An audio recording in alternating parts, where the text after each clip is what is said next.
स्वागत है आपका। ब्रेक के बाद अगली बड़ी खबर की ओर आपको लिए चलते हैं। रूस यूक्रेन युद्ध में एक बार फिर हमलों की रफ्तार तेज हो गई है। रूस की मिसाइलों और ड्रोन के जवाब में यूक्रेन अब रूसी इलाकों में गहरे ड्रोन हमले कर रहा है। इस बीच ज़ेलेंस्की ने अमेरिका के सामने युद्ध खत्म करने का नया प्रस्ताव रखा है, लेकिन रूस अभी तक अपनी पुरानी शर्तों पर अड़ा हुआ है। अब यहां पर बड़ा सवाल खड़ा होता है कि क्या अमेरिकी मध्यस्थता रूस और यूक्रेन को शांति की मेज तक ला पाएगी। आइए आपको इस पर एक खास रिपोर्ट दिखाते हैं और फिर इस पर अपने विशेषज्ञ मेहमान से हम चर्चा करेंगे।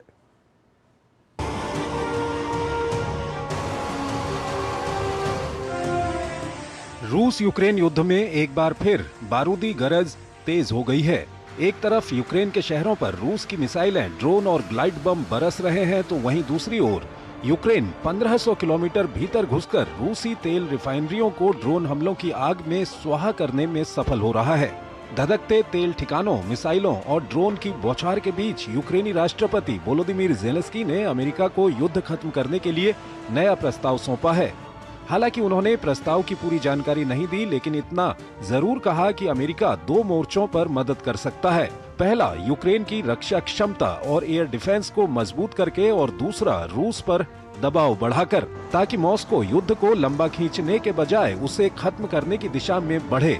अमेरिकी वार्ताकार स्टीव विटकॉफ और जेरेड कुशनर जनवरी में मॉस्को गए थे, लेकिन अभी तक कीव नहीं गए हैं। अब यूक्रेन और रूस दोनों तरफ से संकेत हैं कि अमेरिकी वार्ताकार जल्द ही दोनों देशों का दौरा कर सकते हैं। अगर ऐसा होता है तो ये युद्ध के बीच कूटनीतिक गतिविधियों में एक अहम कदम होगा। लेकिन असली सवाल ये है कि क्या रूस और यूक्रेन अपनी शर्तों से पीछे हटने के लिए तैयार होंगे। यूक्रेन लंबे समय से तत्काल युद्ध विराम की मांग करता रहा है। दूसरी तरफ रूस का कहना है कि किसी भी समझौते में यूक्रेन को उन 4 क्षेत्रों से पीछे हटना होगा जिन पर मॉस्को अपना दावा करता है। रूस युद्ध के कथित मूल कारणों को हल करने की मांग भी करता है। यानी एक तरफ यूक्रेन कह रहा है कि पहले युद्ध रोकिए, दूसरी तरफ रूस अपनी शर्तों के साथ समझौते की बात कर रहा है, और यही शांति की राह में सबसे बड़ी दीवार बना हुआ है।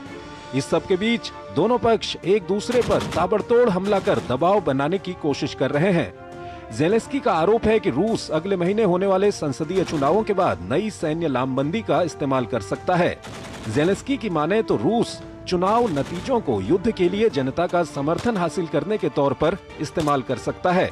इसके बाद रूस लाखों की नई भर्तियां कर सकता है। हालांकि रूस पहले नई लामबंदी की जरूरत से इनकार कर चुका है। अगर ज़ेलेंस्की का ये दावा सही है तो युद्ध की दिशा बदल सकती है। ताजा हमलों की बात करें तो यूक्रेन के ड्रोन हमलों ने रूस के अनाज निर्यात को बड़ा झटका दिया है। रूस के दक्षिणी बंदरगाह नोवरोसिस्क में 2 बड़े ग्रेन टर्मिनल्स में रात भर हुए ड्रोन हमलों के बाद रूस ने अपना संचालन रोक दिया है। नोवरोसिस्क रूस के लिए बेहद अहम बंदरगाह है। एक दूसरे को घुटनों पर लाने की कोशिश के बीच एक तरफ यूक्रेन युद्ध विराम और अपनी सुरक्षा की गारंटी चाहता है, तो दूसरी तरफ रूस अपनी क्षेत्रीय और राजनीतिक शर्तों पर कायम है। ऐसे में अमेरिका की मध्यस्थता पर दुनिया की निगाहें हैं। लेकिन सवाल सिर्फ युद्ध रोकने का नहीं, बल्कि ऐसी शांति तक पहुंचने का है जो लंबे समय तक कायम रह सके।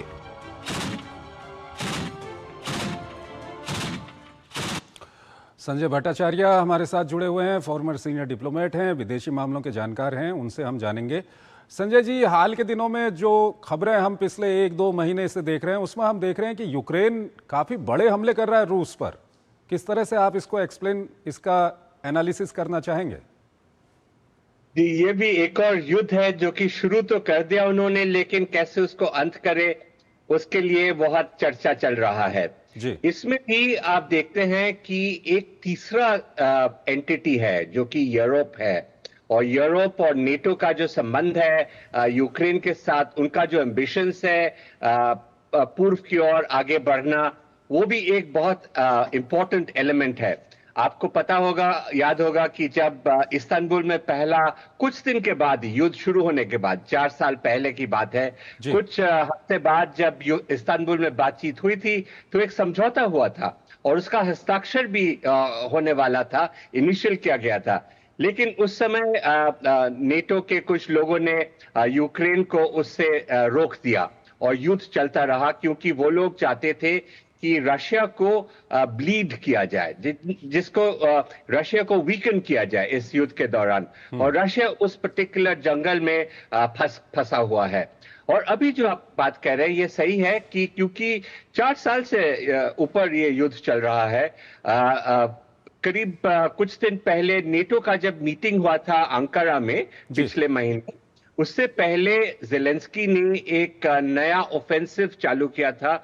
40 दिन का ऑफेंसिव उसने कहा था। उसका भी कुछ बैकग्राउंड है, क्योंकि उसने उससे पहले अपने 2 बहुत की मिनिस्टर्स को रिमूव किया था, उनको अपने पद से निकाल दिया था। उसमें से डिफेंस मिनिस्टर भी था, जो कि काफी अग्रेसिव पोस्चर था, और दूसरा था जो यूरोपियन इंटीग्रेशन मिनिस्टर।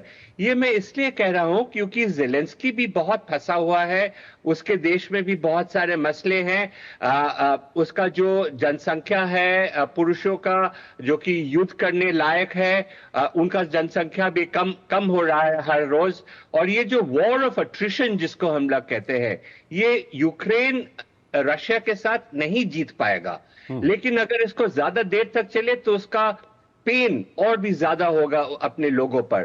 तो ये जो 40 दिन का जो अग्रेशन जो था, इसमें बहुत ज्यादा ऑफेंसिव एक्शन प्लान था, और इसी में रशिया को बहुत नुकसान पहुंचा है। उसका जो की infrastructure facilities, ports, oil terminals और जो ट्रांसपोर्टेशन नेटवर्क्स, इस पे काफी भारी हमला हुआ है। और रशिया ने भी इसके बदले में, रशिया ने अभी एक नीति लगाया है कि रूस यूक्रेन अगर हमला करता है तो उससे 2 गुना हमला रशिया करेगा। ठीक है सर। यहाँ पर एक सवाल और है कि हमने देखा था कि जो बाइडेन के बाद जब ट्रंप सत्ता में आए तो उन्होंने यूक्रेन को जिस तरह से पहले मदद मिल रही थी, वो मदद थोड़ा सा पीछे खींच ली थी।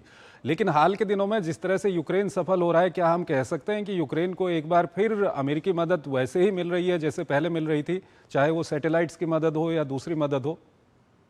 नहीं, इनफैक्ट मदद उसको कम मिल रहा है। उसका जो एयर डिफेंस है बहुत वीकन हो चुका है, और रशिया फिर से, क्योंकि रशिया को पहले वो हाइपर क्रूज मिसाइल यूज करना हो रहा था, और अभी वो अपना बैलिस्टिक मिसाइल से कीव को बॉम्ब कर रहा है।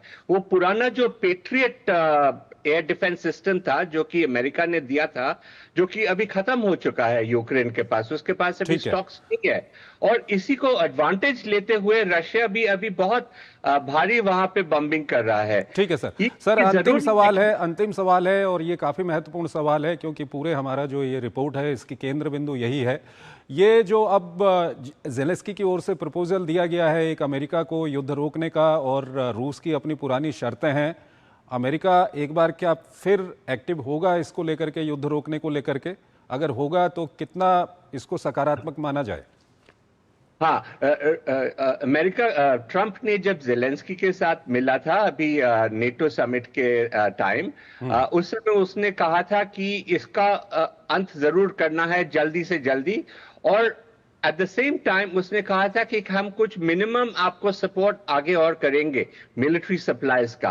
तो अभी जो है कुछ हद तक यूक्रेन को सपोर्ट किया जाएगा, लेकिन उसको एंड गेम तक पहुंचने की बहुत जल्दी से, शीघ्र से प्रोत्साहन किया जाएगा। मेरे ख्याल स्टीव विटकॉफ का एक विजिट अभी प्लान किया जा रहा है। कुछ दिन पहले हाकान फिदान जो कि टर्किश फॉरेन मिनिस्टर थे, उन्होंने कुछ मीडिएशन के लिए मॉस्को गए हुए थे, और अभी स्टीव विटकॉफ का फॉलोअप विजिट होगा, क्योंकि अभी वो लोग चाहते हैं कि इसको अंत किया जाए, लेकिन मेरे अनुमान में मैं उतना ऑप्टिमिस्टिक नहीं हूं। ठीक है, बहुत बहुत शुक्रिया सर आपका हमारे इस कार्यक्रम में जुड़ने के लिए, और दोनों ही महत्वपूर्ण विषयों पर अपना महत्वपूर्ण विश्लेषण हमारे दर्शकों के साथ साझा करने के लिए।